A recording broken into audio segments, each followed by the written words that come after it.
episode 61 of the podcast. This one's for the owners and the pros who work with them. This week I'm going to cover some common things, phrases, and concerns that I find the average pet owner struggles with. If you have ever said, "He won't let me," but she doesn't like it. I've tried everything. The last person told me something different, or that's why I'm coming to you to do it for me. Then this episode is for you.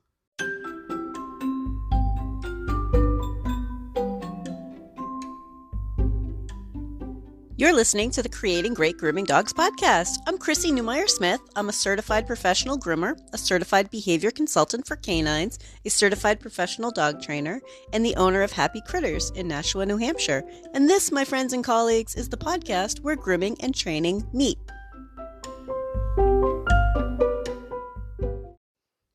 This week is more for the owners, because I know there are some owners on here. I send my owners on here, so hopefully some of you are also. But I'm going back to some more basic things because I think that I want owners to be able to understand more of what we're talking about, and it helps all of us as professionals communicate our ideas to owners. Some new ideas, you might catch something that helps you communicate to the next owner that has an issue. So let's start with, "He won't let me," or "but she doesn't like it." These are things I often hear. And the problem is that this owner, the person who's saying those, "he won't let me," or "but she doesn't like it," is often doesn't yet know that they have a significant problem starting. Because the dog who won't let, or doesn't like, or refuses is also a dog who may be afraid of your touch. That same dog might not handle it well when something needs to be done, such as caring for an injury, giving medication, or helping with anything scary. So those owners often find help after something pushes the issue, after a dog really starts to have an issue. Maybe it's I had to get ear medication in, and then I found out not only won't he let me, or she doesn't like it, but she's really over the top about it. Okay, over the top, how the dog expresses how they won't like it or they won't let you could be a variety of things. It could be the dog who shuts down. It could be the dog who curls up or runs away. It could be the dog who growls. It could be the dog that shows some sort of aggression. Those are all big problems that could be hiding in plain sight, but that many owners don't recognize as a significant problem. Your dog should feel comfortable with you touching them anywhere. And if they aren't, that's something significant that we need to work on for your own safety and for you to be able to care for your dog's health and well-being. So many owners don't know how to handle it when a dog isn't cooperative. And you may find yourself in one of these two major categories. All right, there's certainly a whole bunch of options, but I find that most owners are on one of these two extremes. One extreme is as soon as your dog starts getting a little bit antsy, starts trying to show you the "he won't let me" or "she doesn't like it," then what happens is one set of owners will stop and let go because their dog is uncomfortable.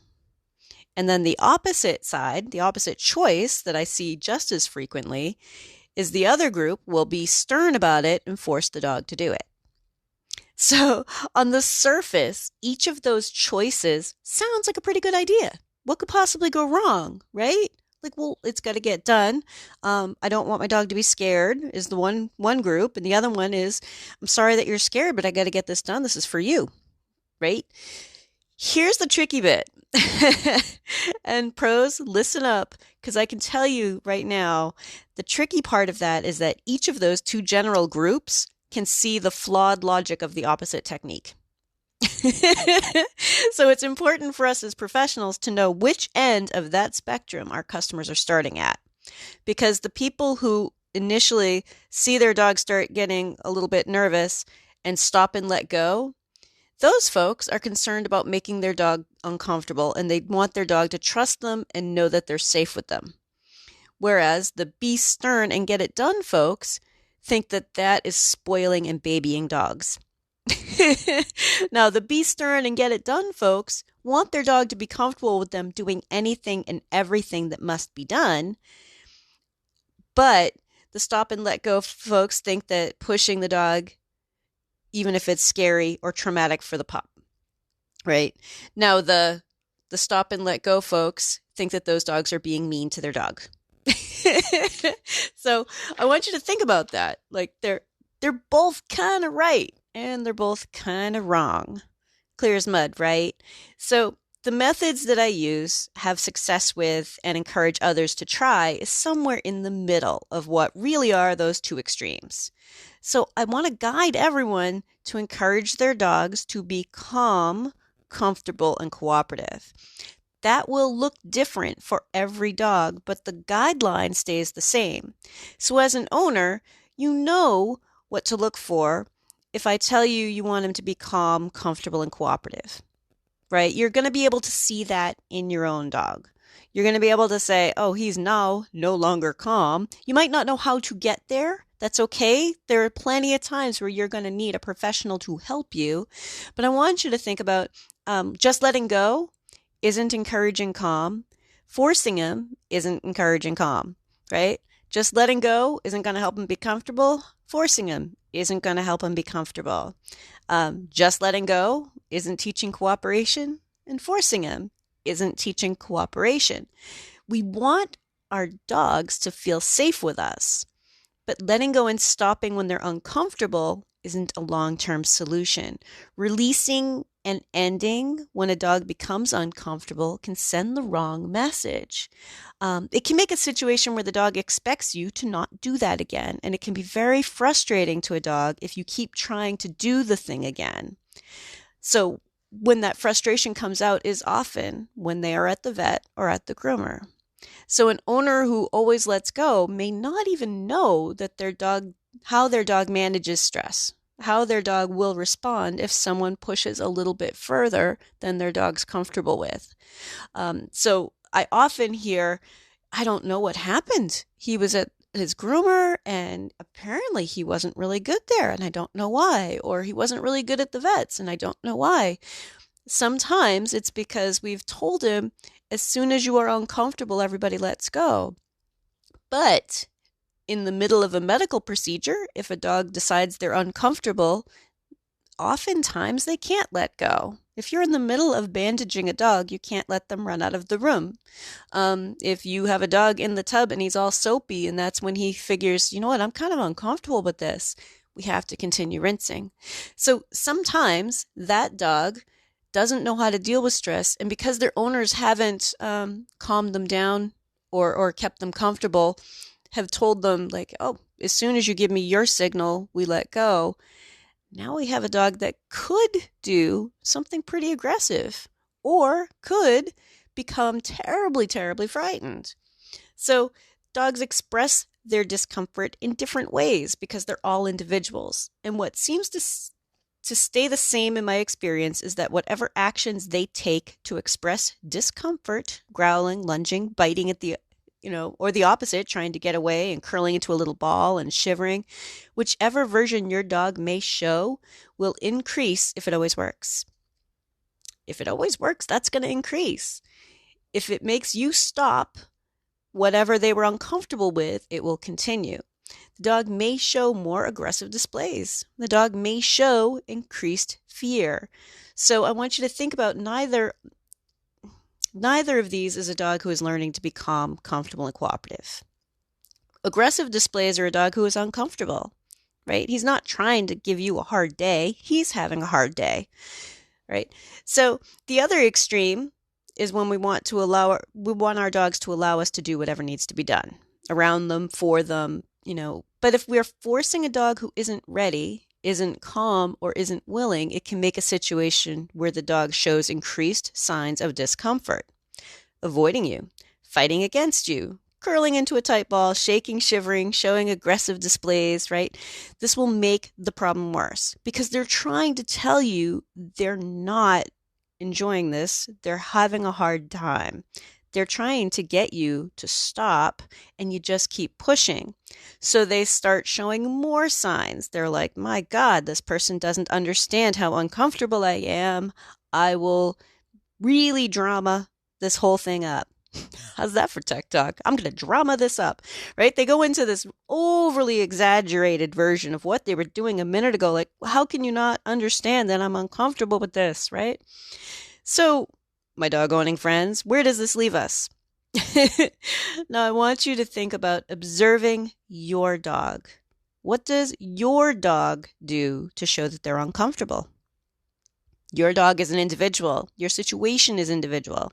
What does your dog do to show that they're uncomfortable? And figure out where their discomfort, fear, nervousness, etc. shows up. When are they comfortable and when are they uncomfortable? Like, what makes them uncomfortable? Is it, for some dogs, it could be touching near an ear. For some dogs, it could be picking them up. I want you to think about where uncomfortable happens because your dog is an individual. Your dog is different. And then we're going to find the spot where they are still comfortable because there's always something that they're still comfortable with. So for a dog who's nervous about their feet, I think that we tend to go right for the feet. And I would caution you against that because they're telling you they're not comfortable with their feet. But, you could start at their shoulder and work your way down, right? What if they're really comfortable with their shoulder and you start working your way down? That turns into a situation where they're now learning how to be comfortable, and we're expanding their comfort zone. And we can back up a little bit. If they become mildly uncomfortable, we can back up a little bit. But they're learning that they can trust you instead of just letting go or instead of just forcing it. We want each dog to find their comfort level with us as owners. If your dog isn't comfortable with you as their owner, the person who snuggles with them on the sofa, it's really a stretch to expect them to be comfortable with other people. Now, there are plenty of dogs that I groom who will let me do anything and they won't let their owners do it. But you know what? I had to build that. I had to build that over a long time. And I think you'll find that a lot of us have, a story of a dog who is great for other people but not for their owner. But that's because somebody else really built on it. And I'd like owners to build on it too. And if for no other reason, it's just a safety for your dog and for you because your dog lives in your house. At some point, you are going to have to take poison out of your dog's mouth, right? Something that they can't have, something that's dangerous, and take it out of their mouth. At some point, you're going to have to check an injury. At some point, you're going to need to help your dog with a physical problem. So I want you to be very aware that what you do at home is really important. If you're enjoying this podcast, please remember to subscribe so that you don't miss any episodes and tell all of your friends. In this part, I want to talk about some really common things that I hear owners say. One of them, you're an owner, and you might have feel like this one. Do you feel like you've tried everything? I've tried everything. You're frustrated. You're trying to figure out, how can this possibly not be working? I have tried everything. And I want to reassure you, don't worry. I can assure you that you haven't tried everything. There are so many options. Every day, someone, somewhere is coming up with something new to try. And I'm going to be pretty bold here, but I haven't tried everything. So that means the average Joe hasn't tried everything. In fact, most of the pros who seem to have an endless supply of information know that they haven't tried everything. They're out there trying to come up with new ways to do it. So what's really important is that if you feel like you've tried everything, I want you to backtrack and really gather some understanding of your individual dog's problem, because that will help guide you to a solution that works for your dog. And that's something I see a lot with owners. They're like, well, I tried this piece of advice and I tried this piece of advice, but many of those pieces of advice given in good faith by somebody else with a different dog don't work for your dog's problem. And actually, when people contact me for training, one of the biggest things that we do is just help them understand what their problem is. And I find that is something that a lot of trainers don't spend enough time on. So if you're trying to solve a problem by following all sorts of random instructions instead of really looking at what your dog does, what your dog is uncomfortable with, and looking for solutions that will help your dog. Okay? Most people who are trying everything don't truly understand their issue, the how and why of their dog's behavior. So they're just grabbing at anything. Like, oh, I'm here at the library, and what does it say to do if your dog does this? I'm going to, okay, turn to page 57. Okay, I can do that, right? Turning to page 57 is going to help a handful of people, right? Maybe it will help most people. But if you feel like you've tried everything, it's just that you haven't found the thing that works for your individual dog. Understanding your dog first, then find solutions for your individual problem. And that's where contacting professionals should be really, really helpful. Okay? You should be able to say, hey, my dog gets nervous when, this is what he does when he gets nervous. This is when he gets nervous, right? How can I work on this? And owners, if you're listening to this podcast, you're already the kind of owner who can probably understand that getting somebody to help you with your individual dog is really important. But also, if you need to find a professional, I want you to be thinking about, what do they know about your problem? Ask them, what do you do if my dog is incorrect? What do you do if my dog is correct? How is this going to play out? What can I expect? How long, should I be working on this? Because it's really individual. And you should be looking for a professional who asks you a bunch of questions. When people ask me a question, I start in with a whole bunch of questions. I pull out a notebook and I just start taking down all their information, the things that they offer to tell me, and start asking them questions about the things that they gave me. That's what I want you to be thinking about doing. Like, I want you to find that professional who's going to say, okay, no, let's talk more about this. What does he do at home when you try to trim his nails? Okay, and then what happens? And then what happens? Okay, so that you don't have to feel like you've tried everything. So that you don't have to feel like nothing is going to work for your dog, because something is going to work for your dog. Something is going to work.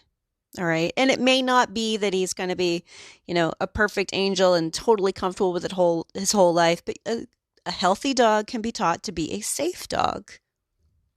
And that's what I want for you. All right. Here's another one that I hear pretty often. The last person couldn't get it done. So I hear that. And sometimes that's, they went to a grooming shop and they said, hey, you know what? He is really, really out of control for his nails. We're not going to be able to do this today. But sometimes owners just hear that part, or sometimes a grooming shop might have just given them that part.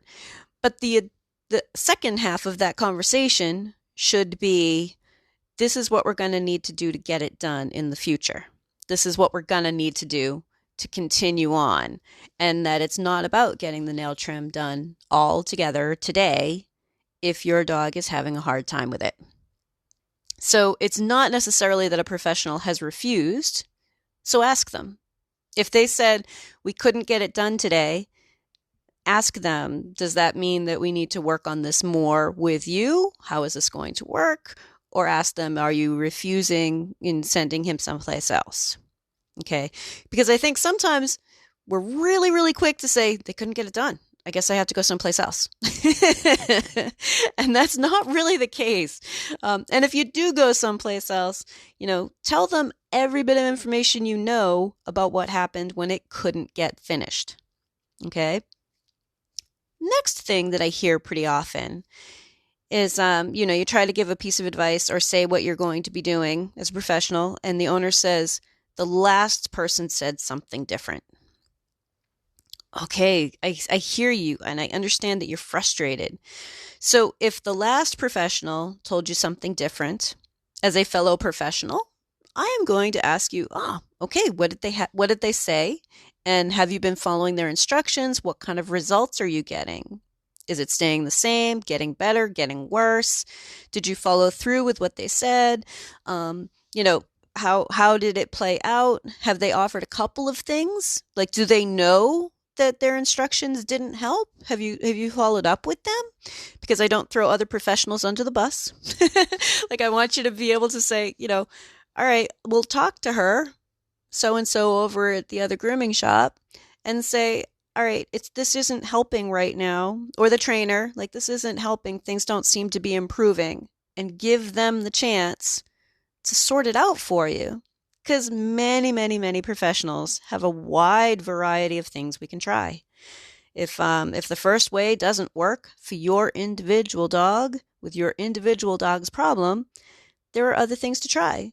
Or they may say, I know exactly who I want to send you to. And that's good too. I want professionals to help our owners find the resources they need to be successful.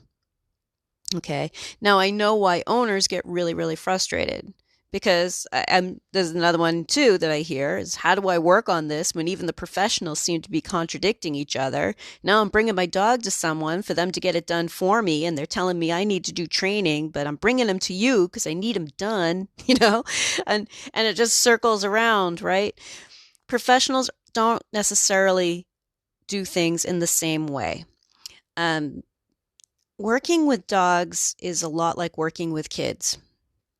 And I'm going to draw a parallel here, even if it seems very anthropomorphic, like I'm making dogs sound like children. But I'm going to draw a parallel here because every individual is very, very different.